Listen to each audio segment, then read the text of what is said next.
नमस्कार। सातै प्रदेशको ताजा खबरको सङ्गालो प्रदेश समाचारमा यहाँलाई स्वागत छ। म दृष्टिवाणी धिताल। प्रदेश समाचार सुरु गरौँ अहिलेसम्मका मुख्य समाचारबाट।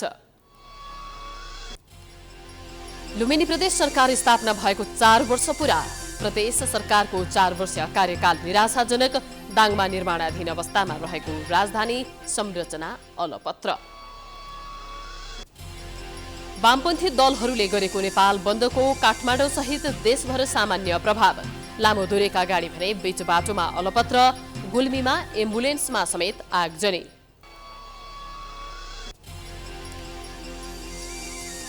प्रमुख व्यापारी केन्द्रको रूपमा रहेको इलामको गोर्खे बजार पछिल्लो समय सुनसान बन्दै बजारलाई पुरानै अवस्थामा फर्काउन स्थानीयको चासो।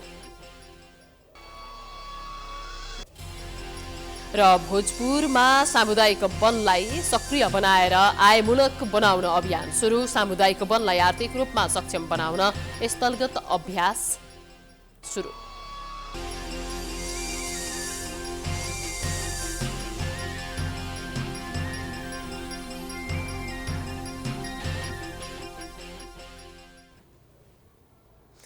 आजको प्रदेश समाचार सुरु गरौँ। लुम्बिनी प्रदेश सरकार स्थापना भएको 4 वर्ष भएको सम्बन्धी समाचारबाट।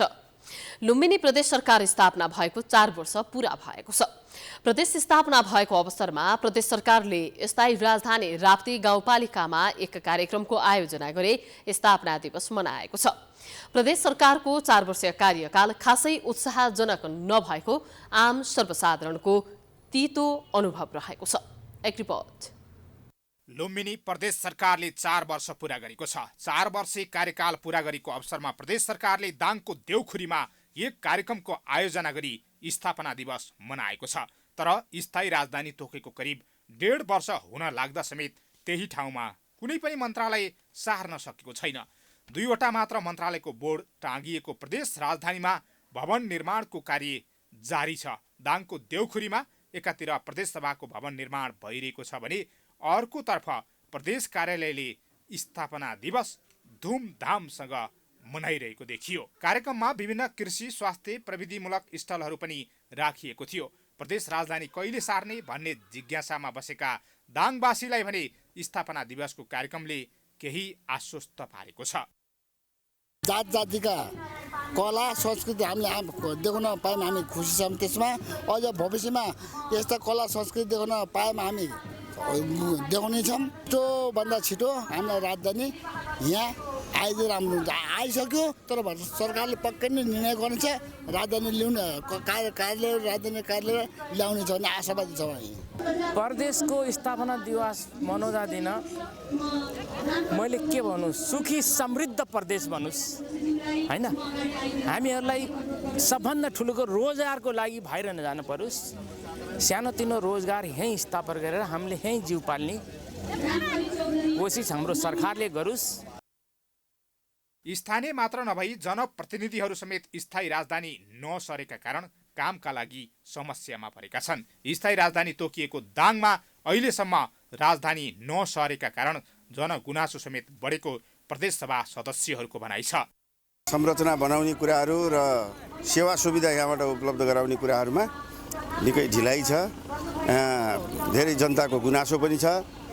अब यसमा तदारुकता साथ काम हुनुपर्छ। अब यो संरचना रुक्ने, बन्ने कामहरू भएका टेन्डरहरू पनि रुक्ने, ढिलो गर्ने कामहरू चाहिँ भइरहेछ। यसलाई तदारुकका साथ सरकारले हेरोस् गरोस् भन्ने चाहन्छौँ। स्थापना दिवस कार्यक्रममा प्रदेशका मुख्यमन्त्री कुल प्रसाद केसीले भने राजधानीको भौतिक संरचना निर्माण कार्य मास्टर प्लान अनुसार युद्ध गतिमा काम भइरहेको दावी गरेका छन्। मुख्यमन्त्री केसीले प्रदेशलाई समृद्धि लुम्बिनी आत्मनिर्भर प्रदेश बनाउन लागेको बताए। हामीले प्रदेशलाई समृद्ध बनाउन केही थालनी गरेका छौँ, केही गर्दैछौँ। सङ्घीयताको भावना अनुसार नजिकबाट सेवा र सुविधा कायम गर्ने प्रयास गरेका छौँ। आत्मनिर्भर प्रदेशको लागि परेका छौँ र एउटा लक्ष्य बनाएका छौँ, समृद्ध लुम्बिनी आत्मनिर्भर प्रदेश बनाउने। प्रदेशको नामाकरण र स्थायी राजधानी तोकिएसँगै स्थायी रूपमा काम पनि स्थायी राजधानीबाटै हुनुपर्ने दाङवासीको अपेक्षा छ।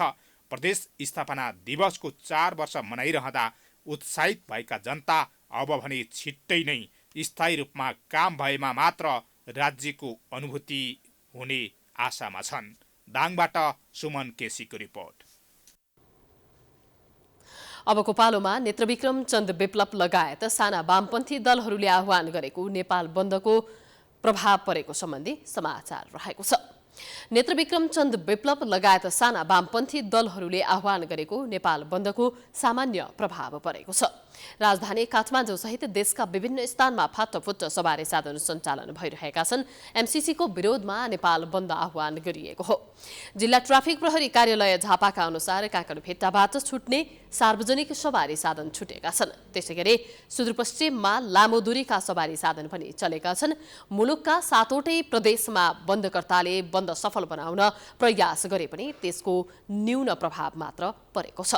अधिकांश स्थानीय तहहरूमा बन्दकर्ताहरू नारा जुलुस गर्दै बन्द गराउँदै हिँडेका छन्। केही ठाउँमा प्रहरीसँग उनीहरूको घम्सा घम्सी समेत परेको छ। केही ठाउँमा भने राति हिँडेका सवारी साधनहरू जाममा परेका छन्। थुप्रै यात्रुबीच बाटोमा अलपत्र परेको समेत प्रहरीले जनाएको छ। उता गुल्मीको मुसिकोटमा अज्ञात समूहले एम्बुलेन्समा आगजनी गरेको छ। मुसिकोट नगरपालिका वडा नम्बर 4 स्थित आफ्नै घरमा रोकेर राखेको लु 2 2378 नम्बरको एम्बुलेन्समा राति 10:30 बजे आगजनी भएको एम्बुलेन्स चालकले बताएका छन्।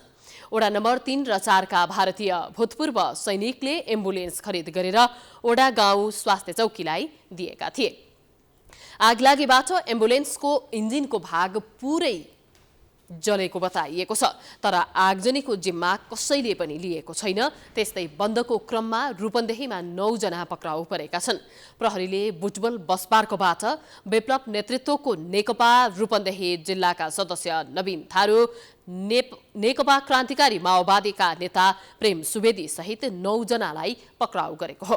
त्यस्तै बन्दका कारण दाङका प्रमुख बजार क्षेत्रमा सडकमा यातायातका साधन फाटफुट मात्रै चलेका छन्। बन्दले रोकिएका सवारी साधनलाई प्रहरीले स्कर्टिङ गर्दै गन्तव्यमा पछाइरहेको छ।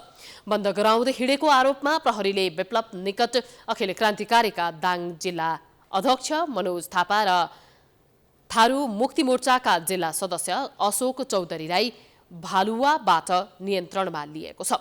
उता बन्दको प्रभाव कर्णालीमा पनि परेको छ। कर्णाली प्रदेशको राजधानी वीरेन्द्रनगरबाट बाहिरिने र भित्रने कुनै सवारी साधन चलेका छैनन् भने राजधानीको बजार पनि पूर्ण रूपमा बन्द भएको छ। त्यसैगरी सुदूरपश्चिम प्रदेशमा यातायात सेवा र शिक्षण संस्था बन्द भएका छन्। सुदूरपश्चिम प्रदेश ट्राफिक प्रहरी कार्यालयका अनुसार बिहानैदेखि लामो दूरीका सवारी साधन चल्न सकेका छैनन्।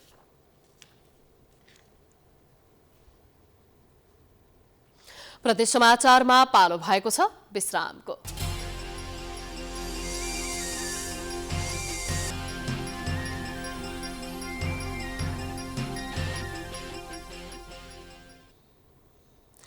विश्रामपछि प्रदेश समाचारमा स्वागत छ। अबको पालोमा पूर्वी नेपालको चर्चित इलामको गोर्खे बजार अहिले सुनसान भएको सम्बन्धी समाचार रहेको छ। 2046 साल अघि पूर्वी नेपालको पहाडी जिल्लाका नागरिकको प्रमुख व्यापारिक केन्द्रको रूपमा रहेको इलामको गोर्खे बजार अहिले सुनसान भएको छ। नेपाल भारत सीमा नाका माने भन्ज्याङ भएर गोर्खे बजारमा आयात निर्यातको काम भए पनि 2046 सालको राजनीतिक परिवर्तनसँगै गोर्खे बजार सुनसान भएको हो। एक रिपोर्ट। इलामको सबैभन्दा पुरानो प्रमुख व्यापारिक केन्द्रको रूपमा चिनिएको गोर्खे बजार पछिल्लो समय सुनसान बनेको छ। पशुपतिनगर क्षेत्रमा भन्सारकारले स्थापना गरिसके गोर्खे बजारको चहल पहल सुनसान भएको हो। राणाकाल अघिदेखि नै अस्तित्वमा रहेको यो बजार जिल्लाभर मात्र होइन, बाहिरी जिल्लाका बासिन्दाका लागि पनि जडीबुटी लगायत नगदे बाली बिक्री गर्ने र नुन चामल किन्ने केन्द्रको रूपमा थियो। 2046 सालको राजनैतिक परिवर्तन अघि गोर्खे बजार प्रमुख व्यापारिक केन्द्रको रूपमा रहेको थियो। गोर्खे बजारमा मझौला खालका उद्योग, कल कारखाना समेत रहेका छन्। उक्त बजार क्षेत्र भएर गोर्खा फौज टिस्टासम्म यात्रा गर्दा बास बसेकोले त्यस क्षेत्रको नाम गोर्खे बजार हुन गएको हो। मेची राजमार्ग निर्माणपछि फिक्कलबाट पशुपतिनगर सडक कालोपत्री भएपछि गोर्खे बजारको महत्त्व घटेको हो। ऐतिहासिक र पर्यटकीय महत्त्वको यो बजारलाई पुनर्जीवित बनाउनु पर्ने स्थानीयको माग छ। बजार 3 दिन लाग्थ्यो, मङ्गलबार बुधबार बिहिबार 3 दिन लाग्थ्यो। अनि साह्रै ठुलो हामी केटाकेटी चाहिँ निस्किनु पनि दिन्थेन, हराउँछ भन्थ्यो। उछाडदेखि यहाँ माथिसम्म लाग्थ्यो, साह्रै ठुलो बजार लाग्थ्यो। पछि आएर यो बाटो मेची राजमार्गले चाहिँ पशुपति उता नाका खोल्थ्यो, पशुपतिको नाका। पहिला त नाका त यही हो, त्यो नाका खोलिसकेपछि यो बजार क्रमशः चुक्दै गयो। स्थानीयको मागपछि सूर्योदय नगरपालिकाले उक्त ठाउँलाई पूर्वाधार निर्माणमा प्राथमिकतामा राखेको छ। लामो समय सुस्ताएको हटियामा केही वर्ष यता भने विभिन्न कार्यक्रम राख्दै रौनक बढाउन स्थानीयवासी लागि परे पनि बजार पुरानै अवस्थामा फर्कन सकेको छैन। सूर्योदय नगरपालिकाको केन्द्र फिक्कल बजारबाट करिब 11 किलोमिटर उत्तरमा रहेको यो बजार सुनसान बन्नुमा प्रमुख कारण सडक सञ्जाल हो। फिक्कलबाट गोर्खे बजार जोड्ने सडक स्तर उन्नति र कालो पत्रेका लागि सूर्योदय नगरपालिकाले पहल गर्दै आए पनि बजार पुरानै अवस्थामा फर्कन नसक्ने हो कि भन्ने चिन्तामा स्थानीय रहेका छन्। इलामबाट नमिन ढकालको रिपोर्ट। अबको पालोमा कपिलवस्तुको सदरमुकाम तौली हवामा यातायात व्यवस्था सेवा कार्यालय सञ्चालनमा आएको सम्बन्धी समाचार रहेको छ। कपिलवस्तुको सदरमुकाम तौली हवामा यातायात व्यवस्था सेवा कार्यालय सञ्चालनमा आएको छ। कार्यालयको लुम्बिनी प्रदेशका श्रम रोजगार यातायात व्यवस्था मन्त्री पूर्वमती ढेगा मगर र भौतिक पूर्वाधार विकास मन्त्री सहजराम यादवले संयुक्त रूपमा उद्घाटन गरेका छन्। पहिले सेवाग्राही मोहम्मद हैदर मुसलमानलाई अस्थायी पटके इजाजत पत्र प्रदान गरेर सेवा शुभारम्भ गरेका थिए। कार्यालयबाट वार्षिक कर बुझ्ने, सवारी कागजात नवीकरण गर्ने, अस्थायी पटके इजाजत पत्र प्रदान र सवारी चालक अनुमति पत्र नवीकरण गरिने भएको छ। यसअघि उक्त सेवाका लागि बुटवल भैरवा जानुपर्ने अवस्था रहेको थियो। यातायात व्यवस्था सेवा कार्यालय सञ्चालनमा आएसँगै त्यस क्षेत्रका सेवाग्राहीलाई सहज भएको छ।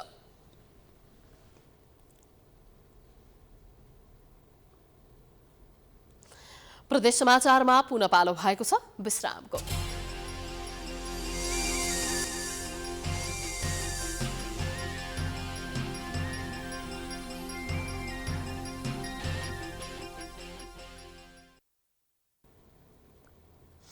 विश्रामपछि प्रदेश समाचारमा पुनः स्वागत छ। अब लागौं भोजपुर डिभिजन वन कार्यालयले सामुदायिक वनलाई सक्रिय बनाएर आयमूलक बनाउने थालेको सम्बन्धी समाचारतर्फ।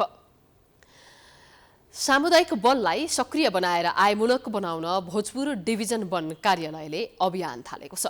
कार्यालयले वनको संरक्षण, सम्वर्धन र सदुपयोगलाई ध्यानमा राख्दै सामुदायिक वनलाई आर्थिक रूपमा सक्षम बनाउन स्थलगत अभ्यास थालेको बताएको छ। एक रिपोर्ट। डिभिजन वन कार्यालय भोजपुरले जिल्लामा निष्क्रिय जस्तै बनेका सामुदायिक वनलाई सक्रिय बनाएर आय आर्जनमा जोड्न थालेको छ। त्यसका लागि वन कार्यालयले सामुदायिक वनमा स्थलगत अभ्यास कार्यक्रम सञ्चालन गरेको छ। जिल्लाका 90वटै स्थानीय तहमा रहेका विभिन्न सामुदायिक वनलाई लक्षित गरी कार्यक्रम सञ्चालन गरेको वन कार्यालयले जनाएको छ। प्रदेश वन विकास तथा व्यवस्थापन अन्तर्गत थालिएको कार्यक्रमले वनको संरक्षण, सम्वर्धन र सदुपयोगलाई ध्यानमा राख्दै स्थलगत अभ्यास गराएर उनीहरूलाई आवश्यक तालिम दिएको छ। बतासे सल्लेरी सामुदायिक वनमा आएर यहाँ चाहिँ वन व्यवस्थापनका गतिविधिहरूको फिल्ड स्थलगत अभ्यास 5वटा सामुदायिक वन समूहका पदाधिकारी, वडाध्यक्षज्यू लगायत प्राविधिक टोली समेतको टोलीले चाहिँ हामीले यहाँ प्र्याक्टिस गऱ्यौँ। यसले चाहिँ के गर्छ भन्दाखेरि आवश्यक रुख बिरुवाहरू जोगाउने, अनावश्यक रुख बिरुवाहरू, हाँगाहरू हटाएर रुखको अथवा वनको हेल्थ सुधार गर्ने, स्वास्थ्य सुधार गर्ने अभियान नै यो वन व्यवस्थापन हो। वन कार्यालयले टेम्के मयुङ गाउँपालिका 7मा रहेका अमले, बतासे सल्लेरी, फेदी, आलचौर र डडुवा सामुदायिक वनका उपभोक्तालाई व्यवस्थित वन बनाउने बारेमा स्थलगत अभ्यास गराएको छ। यस्तै भोजपुर नगरपालिका 3 सिद्धेश्वरमा रहेका 6वटा सामुदायिक वनका उपभोक्ताहरूलाई पनि अभ्यास गराएको जनाएको छ। सामुदायिक वनहरूले कार्यक्रम उपयोगी रहेकोले यसले वन क्षेत्रको विकास तथा संरक्षणमा टेवा पुग्ने बताएका छन्। साथै कार्यक्रमले आफूहरूलाई पनि उत्साहित बनाएको बताएका छन्। सामुदायिक वनमा बाँदरलाई नियन्त्रण गर्नको लागि बरका बिरुवाहरू भयो, यस्ता बाँस भयो, बाँदरले नखाने चिज लगाउने, अनिखेर बाँदरले खाने चिज पनि भोकाएर गाउँघरमा बाँदर नजाओस् भन्नको लागि हामीले यहाँ बाँदरले खाने खालको जस्तै करेला, इस्कुस भयो, नस्पातीहरू, अमलाहरू यस वनमा लगाउने हाम्रो एउटा विचार छ। यसलाई कसरी चाहिँ राम्रो बनाउने, यसलाई बढाउने भयो, यसलाई चाहिँ हुर्क्याउने, यसलाई संरक्षण गर्न चाहिँ राम्रो पक्षको चाहिँ यो काम ल्याएको छ, राम्रो छ। हरेक सामुदायिक वनहरूमा यसरी लागू भइदियो भने र गरिए भने यो बिरुवाहरू जुन सानोतिनो बिरुवाहरू छन् यी जान्छन्, यी बढेर आउँछन्, यी बुढा जुन सडा छन् यिनलाई चाहिँ हटाउन सकियो भनेदेखि सानो सानो चाहिँ उसले चाहिँ गरेर जान्छ। जिल्लामा रहेका 6वटा सब डिभिजन वन कार्यालयले विभिन्न सामुदायिक वनलाई लक्षित गरेर कार्यक्रम सञ्चालन गर्ने जनाएको छ। यसबाट वन क्षेत्रको विकास तथा वन क्षेत्रमा देखा परेका विभिन्न समस्या समाधानमा सहयोग पुग्ने कार्यालयको भनाइ छ। सामुदायिक वनहरूलाई सक्रिय बनाएर आयमूलक काममा जोड्नको लागि वन कार्यालयले थालेको काम राम्रो रहेको स्थानीय तहहरूले बताएका छन्। तपाईँ उपभोक्ता समितिको तर्फबाट, वन व्यवस्थापनको समिति तर्फबाट, वन कार्यालयको तर्फबाट समन्वय गरेर वडा स्थानीय सरकारले के गर्नुपर्छ त्यसको लागि हरेक अवस्थामा हरेक विषयहरूलाई हामीले अनुमान गरेर मात्रै होइन, छलसल्लाह र एक आपसमा सहकार्य गरेर जानुपर्ने कुरामा स्थानीय सरकार जहिले पनि तयार छ। भोजपुरमा 500 बढी सामुदायिक वन रहेका छन्, तर अधिकांश सामुदायिक वन निष्क्रिय अवस्थामा रहेका छन्। भोजपुरबाट गणेश विष्टको रिपोर्ट। प्रदेश समाचारको अन्त्यमा डोटीका किसानलाई कृषि यन्त्र वितरण गरिएको सम्बन्धी समाचार रहेको छ। डोटीका किसानलाई कृषि यन्त्र वितरण गरिएको छ। मानवीय सेवामा अनेकौं प्रयास कैलालीले डोटीको पूर्वी चोको गाउँपालिकाका 12वटा कृषि समूहलाई मिनी थ्रेसर मेसिन वितरण गरेको हो। कृषकलाई सहजताका लागि धान, गहुँ र कोदो चुट्ने मिनी थ्रेसर मेसिन वितरण गरिएको हो। कृषिमा आधुनिकीकरणका लागि साइन नेपालले महत्त्वपूर्ण कार्य गर्दै आएको छ। कृषि यन्त्र पाएपछि किसान पनि खुसी भएका छन्। हामी किसानहरूको लागि अतुलनीय छ र सधैँभरि सम्झना लायक छ। अब यसै क्रममा यो मिनी थ्रेसर जो कृषि क्षेत्रमा तीनटै कुरालाई सहजीकरण गर्ने कुराले अगाडि ल्याएको छ। धान चुड्न, गहुँ थ्रेसिङ गर्न र कोदो चुड्नको लागि। कृषि काममा धान, गहुँ, कोदो जे काम गर्नको लागि पनि हामीहरूले अगाडि नबढेर हुँदैन। जे काममा पनि महिला दिदीबहिनीहरूले मात्र अगाडि बढ्नुपर्छ र यो हाम्रो महिला दिदीबहिनीहरूको कामको बोझलाई मान्यता दिँदै होला। कृषि यन्त्र नहुँदा किसानले अनेकौं समस्या भोग्दै आएकाले ग्रामीण भेगमा किसानलाई प्रोत्साहन गर्न थ्रेसर मेसिन वितरण गरिएको साइन नेपालले जनाएको छ।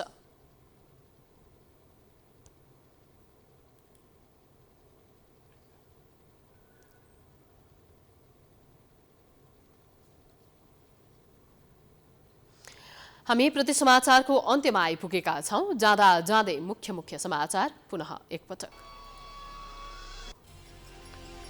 लुम्बिनी प्रदेश सरकार स्थापना भएको 4 वर्ष पूरा। प्रदेश सरकारको 4 वर्षे कार्यकाल निराशाजनक। दाङमा निर्माणाधीन अवस्थामा रहेको राजधानी संरचना अलपत्र। वामपन्थी दलहरूले गरेको नेपाल बन्दको काठमाडौँ सहित देशभर सामान्य प्रभाव। लामो दूरीका गाडी भने बीच बाटोमा अलपत्र। गुल्मीमा एम्बुलेन्समा समेत आगजनी। प्रमुख व्यापारिक केन्द्रको रूपमा रहेको इलामको गोर्खे बजार पछिल्लो समय सुनसान बन्दै। बजारलाई पुरानै अवस्थामा फर्काउन स्थानीयको चासो।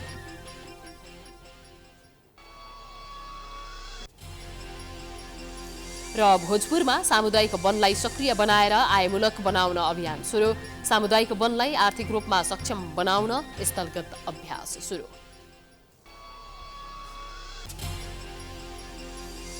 प्रदेश समाचार अहिलेलाई सकियो। हेर्दै गर्नुहोला प्राइम टाइम्स एसडी। नमस्कार।